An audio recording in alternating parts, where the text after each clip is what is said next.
Coming up next on this edition of In the City. Unfortunately, we start off today with some sad news. Vice Mayor Doug Young recently passed away in December after a long battle with cancer. Young served on the City Council since 2002. We will have more information about the influential council member in just a moment. On a brighter note, have you ever heard of Town Creek? A portion of the creek has been underground, but that is about to change, and we have all the details for you coming up. Plus, with Middle Point landfill nearing its capacity, many citizens are wondering what is going to happen with Murfreesboro's solid waste needs in the future. And a section of the Greenway just opened up that will serve the northern part of the county, and we were there for the ribbon cutting. We'll tell you all about those stories and more coming up right now on this edition of In the City.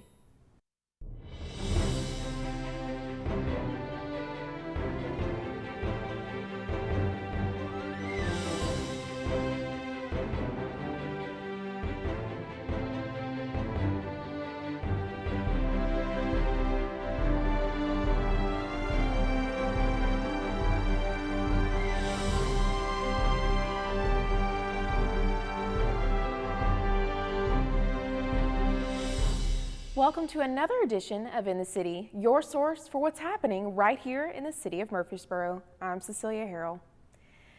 Murfreesboro native, Vice Mayor, Council Member, businessman, family man, Doug Young recently lost his battle with cancer Sunday, December 18th. He was 68 years old.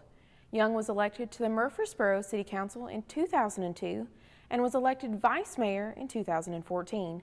He was a leading advocate for the funding, planning, and development of the Public Safety Training Center, which was honored in his name during a groundbreaking during November 8th at the former Franklin Heights housing complex.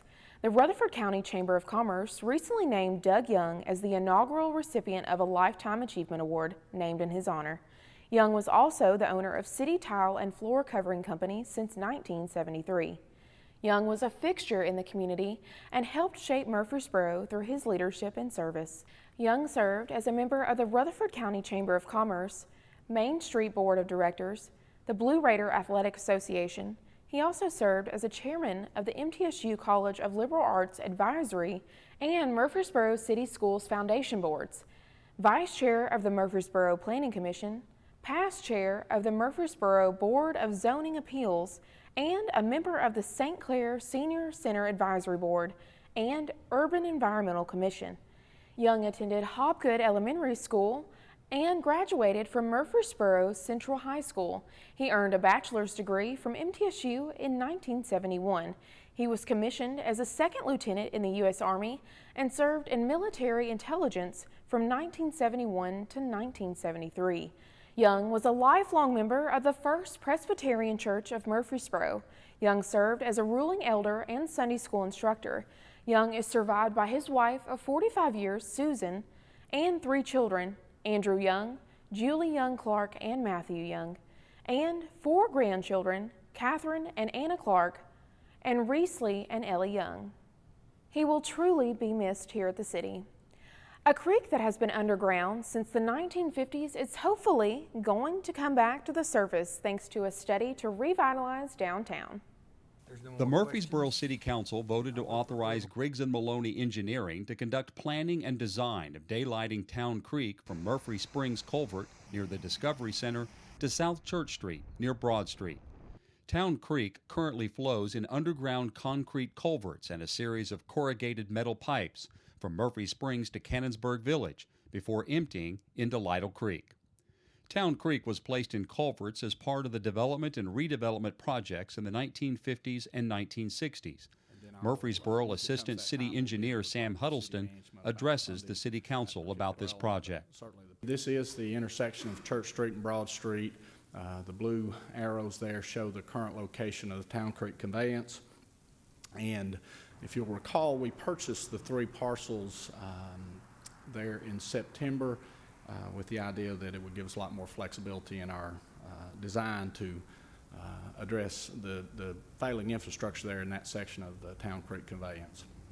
We authorized Griggs & Maloney a few months ago to work on a conceptual design.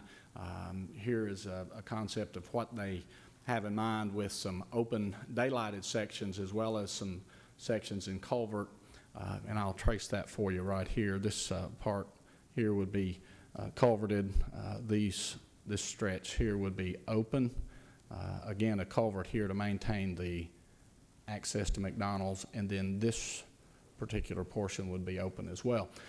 By doing that, we eliminate the need to replace failing infrastructure.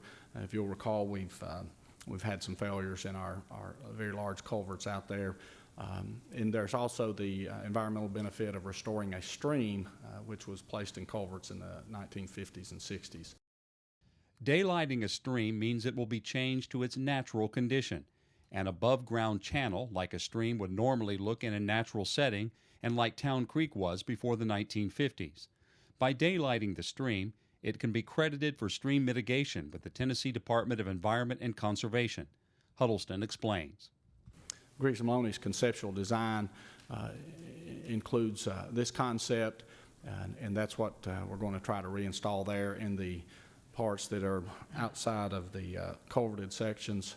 And then this is an example photograph of an urban stream, hardscape and pedestrian crossings that would be a typical of what we will try to accomplish in that particular stretch.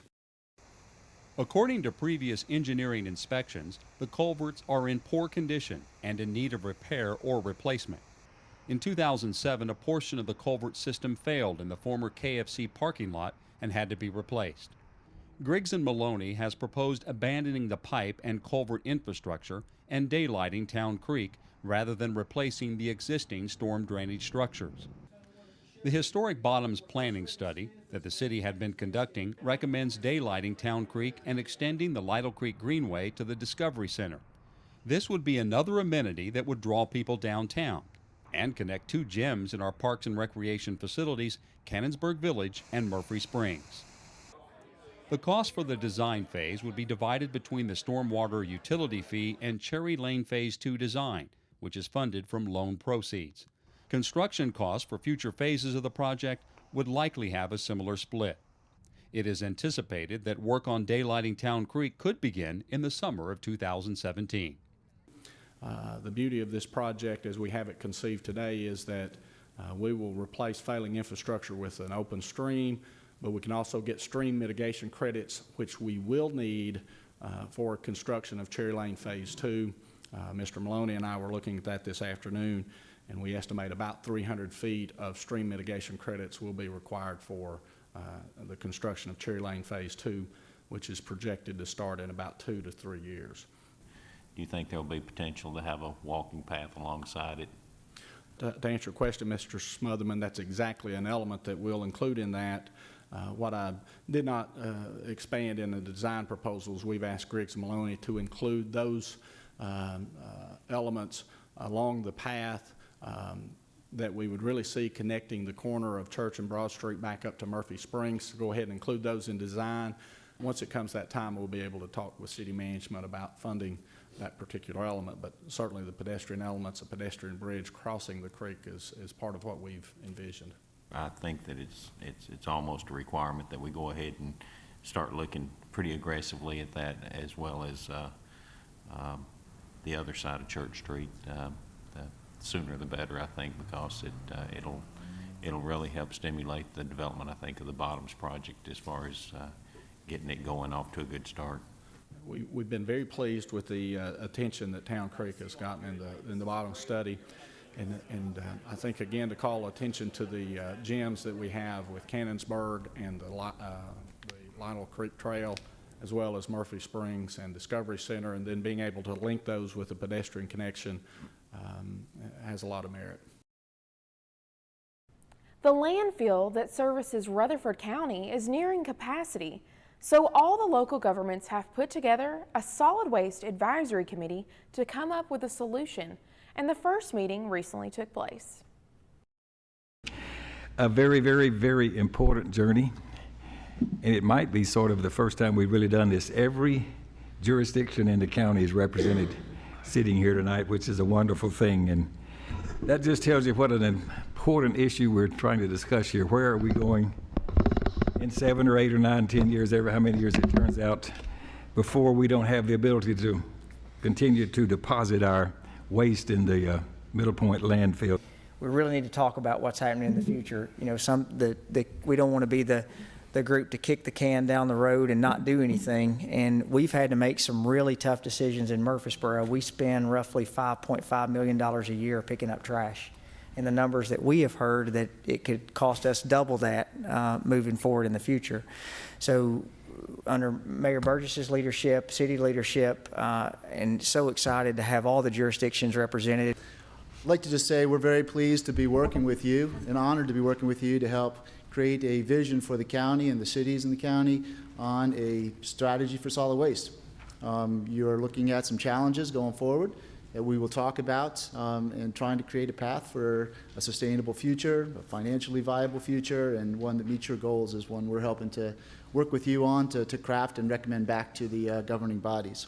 Murfreesboro and Rutherford County are very fast growing regions. You are the fastest, I think, proposed growing region in the state, one of the largest from a population standpoint. And we are seeing that there is a tremendous growth of people, and with people and businesses come waste. Looking at this, you know, you're at about 300,000 people in the county right now. The forecasts over the next 15 years, 20 years are to be at 420,000 people. Most importantly as to why we got brought in is that your landfill that you are relying on both as the county and as the regional landfill is expected to run out of capacity in the next 8 years. The county and the city have what's called host community agreements. And this agreement provides very beneficial financial responses to both the city and the county. And when that landfill closes, those benefits stop. So just to give you a sense of what these agreements provide, first of all, for all the county waste, which is about 38,000 tons a year that comes through the recycle centers, that waste gets disposed of at no cost to the county. In addition, the city, which generates around 42,000 tons a year, can deliver its waste to the landfill at no cost to the city. The county receives a benefit, a financial benefit of $1.20 for every ton of out-of-county waste that comes to the landfill, and right now that is about 650,000 tons a year, and that goes right to the county general fund. To give you a sense for when that landfill closes, the loss of the host fee, which is that $1.20, is approximately $780,000 a year. But more importantly, the free disposal that you're currently getting is if you went to a market rate of, say, $55 to send it somewhere, that's both a transportation and disposal number, hypothetically, that's over $2 million a year to the county. For the city, it's $2.3 million. The plan states 9 objectives, but then you have sort of the implied objective and intention of a plan, which is to implement all the strategies that are listed in it. Without an implementation approach, you've got some good ideas, but you're also going to need how you're going to do it, who's going to do it, how you're going to pay for it. The first line on slide 17 is a goal of reducing waste generation. That's a pretty ambitious goal. That you see there, reducing from a statewide average of a little over 5 pounds per person per day to a little more than 3 pounds per person per day. This is the current services that are provided, and we'll go into a little bit more detail on this. And this gives you a sense for both population as well as growth. And as you can see, you know, there's fairly significant growth, especially in the city, in the town of Smyrna. The level of service depends. You know, I think, for example, in city of Murfreesboro, it's a much higher level of service than some of the other communities. The county does provide, obviously, the landfill and the recycle centers, but does not provide collection services per se. So here is a map of the state, as we know, and we wanted to pull this up because it's, again, this is reflecting what tons of landfill disposal. The more intense the color, the more tons out of that county. It is broken up by the counties. And of course, we can clearly identify the 3 large cities plus our other growing cities. What I really want to point out here is it's not only the counties where the cities, with the big cities where we see the intense color, you see regions expanding and growing, a corridor going up from Chattanooga, expanding region around Nashville. This reflects the increase and the growth of the waste, as we've talked about population growth bringing waste generation growth. Right now, Metro Nashville government has a request for proposal to do an update to their solid waste plan. They're about to start a similar process to figure out where they should take their existing system, which has recycling, let's say, about 30% or so, and figure out what to do to get as close to zero waste as possible. There is a pretty innovative facility that got built close to here in Lebanon, a gasification project that takes 64 tons per day of wood chips and sewage sludge to make energy. The biggest waste stream percentage, as you can see in this, from a big major category, is paper. In paper, whether it be waste cartons from cereal boxes or detergent boxes, things of that nature, all of that fall into the category of paper. The second largest component out there is organics. And organics typically comprise food waste and yard waste. Those are the two major components of organics. Plastics are a big component and a growing component of solid waste. And plastics is not just plastics. We want to talk about the fact that you start with policy. From your policies come, what do you do? What are the programs you are going to implement? How do they affect recycling? What type of education is needed to manage your waste stream? And from there, you have to figure out what technology is going to be used to implement the policies and the programs that you've established. In our proposal, I think we had about an 11-month time frame to do the work. You'll see we have proposed 3 workshops. At some point, I think you will look to get outreach from the community and actually ask their opinion on things. We're hoping to develop what we call a draft strategic plan, and that's for the county and the communities that are in here. And that is a plan that will hopefully be whatever your time period is, 20 years, 30 years, whatever time horizon. I think we're looking at least 20 years from a planning perspective. That plan needs to go through a review process, probably back to your elected officials, to the public. You then want to finalize that plan. You then want to finalize that plan and then implement that plan.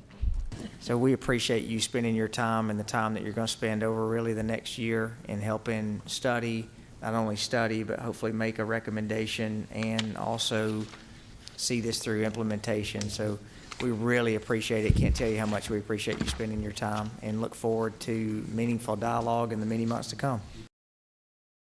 Murfreesboro recently hosted the North Murfreesboro Greenway ribbon cutting. This is the newest stretch of Greenway that goes from Walter Hill Dam Recreation Area to a new trailhead on Central Valley Road. This was a joint project with the City of Murfreesboro and the Army Corps of Engineers. This stretch will service the northern part of Rutherford County.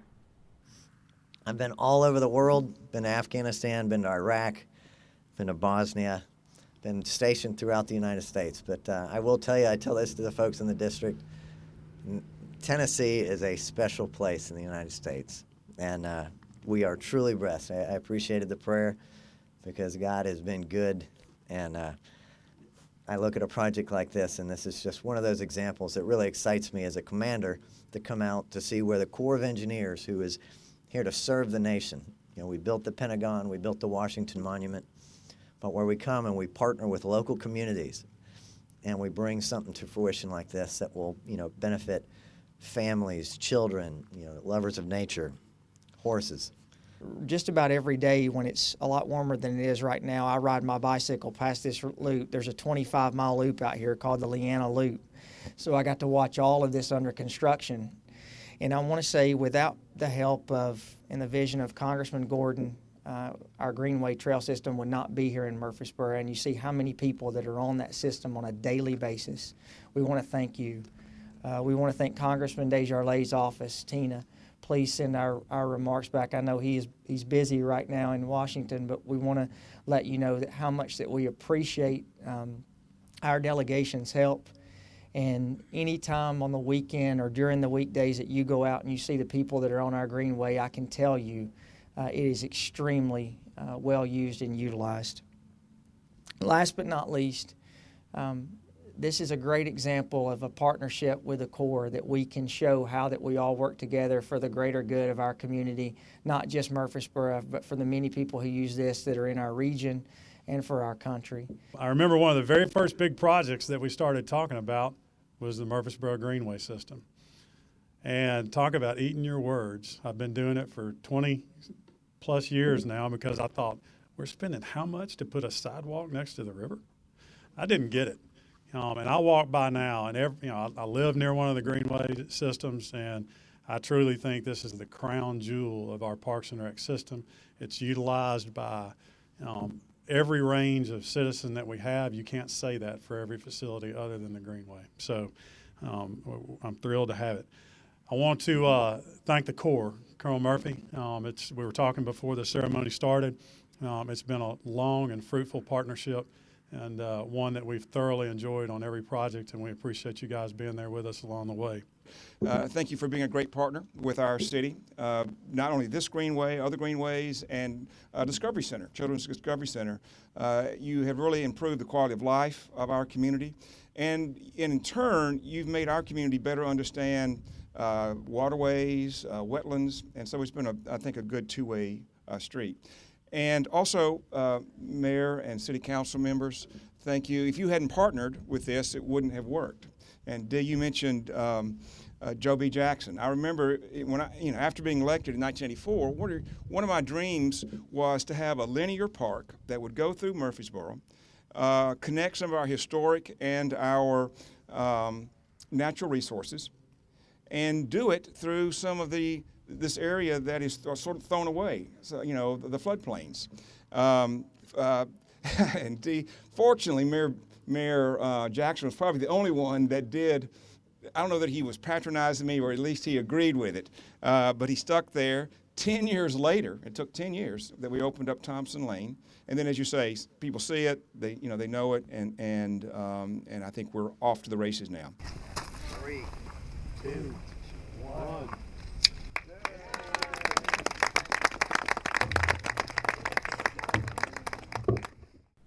Wildfires recently raged through Gatlinburg, one of Tennessee's top travel destinations. Murfreesboro Fire and Rescue Department was quick to send help to assist with the uncontained wildfires. MFRD shows what it truly means to be a resident of the volunteer state. A month ago, disaster struck the Smoky Mountains. It was eerie. It was very eerie. Everybody was in awe. It was unbelievable. It was completely different than anything I'd ever responded to.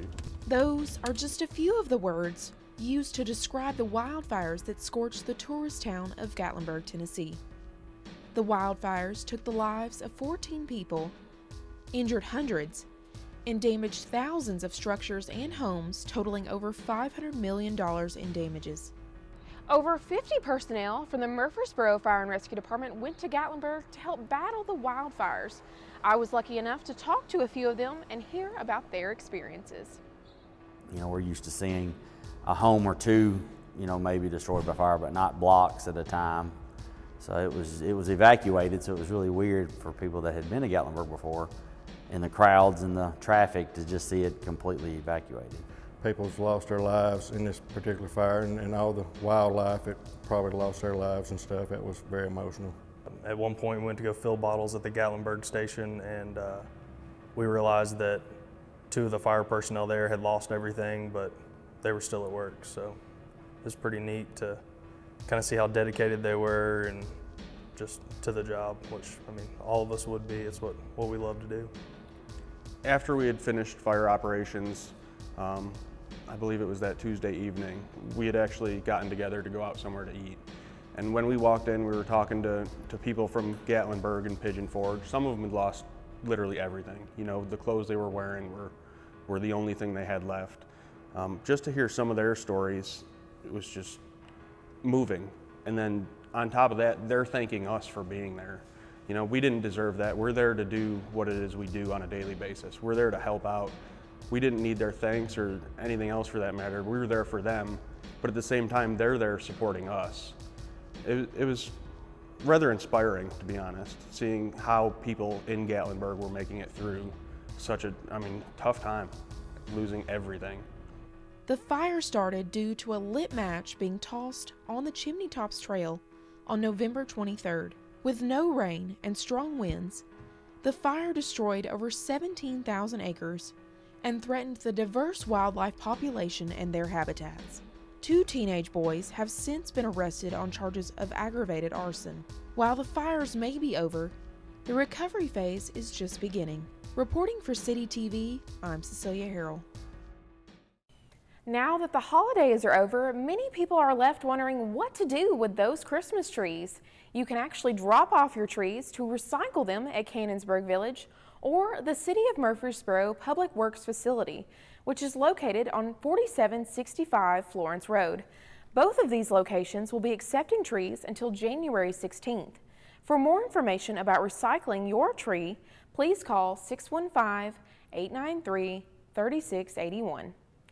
Angela Jackson was recently promoted to the Parks and Recreation Director. Congrats, Angela. Also, longtime golf director Tracy Wilkins is retiring this month, so Marty McCurry has been named the new director of golf. We know the golf department will be in great hands with his leadership. The Parks and Recreation Department always has exciting events going on. With the new year in full swing, many people make a New Year's resolution, and most of the time it involves getting in shape. Well, we have good news for you. You can meet at the Wilderness Station located in Barfield Crescent Park every Thursday at 10 a.m. for a free post-holiday hike. The hikes will last about an hour to an hour and a half, and best of all, it's free. So now you have no excuse. If you have trouble gathering up the motivation to get active, the annual Coffee Marathon may be your solution. The Coffee Marathon that consists of 7 participating coffee shops.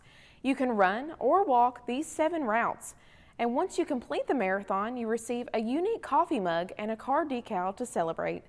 The best part is you can complete the marathon on your own time from now until March 31st. The cost is just $25, and you can register at Sportscom or at www.murfreesborotn.gov. For more information, you can call Jennifer Joins at 615-895-5040. We also want to remind you that during the month of January, all individual and monthly passes will be 25% off. These are good at Sportscom and Patterson Park Community Center. Don't miss out on this great deal. The offer ends on January 31st at 9 p.m. Murfreesboro Parks and Recreation, along with Murfreesboro City Schools, presents African American Cultural Night. Come join us in celebrating our rich African heritage history through song, dance, and spoken word. This presentation will be January 26th, starting at 5 p.m. at Patterson Park Community Center. Also, Valentine's Day is coming up, and we have some fun ways that you can celebrate. You can celebrate the Day of Love in Cannonsburg Village. Valentine Tea will be hosted in the 1800s Lehman House. You can dress in your Valentine attire and come for refreshments and a themed craft. This will be on February 8th at 4 p.m. This is for ages 7 and up and is only $2.50 per person. You must make a reservation though. To make that reservation, you can call 615-890-0355. What better way to celebrate the Day of Love than renewing your vows or proposing to your sweetheart? You can make it happen on February 14th at the Gateway Island and Reception Center. The fee is just $50 for an hour time slot. For more information, you can call 615-893-2141. Well, that's it for this edition of In the City. As always, for more information about the City of Murfreesboro, you can always visit our website anytime at murfreesborotn.gov. And if you want to see one of the stories that you've seen today, or catch up on some of the latest city news, you can always visit the City of Murfreesboro's YouTube channel. Don't forget, city offices will be closed on January 16th for Martin Luther King Jr. Day. I'm Cecilia Herrell, and until next time, we look forward to seeing you in the city.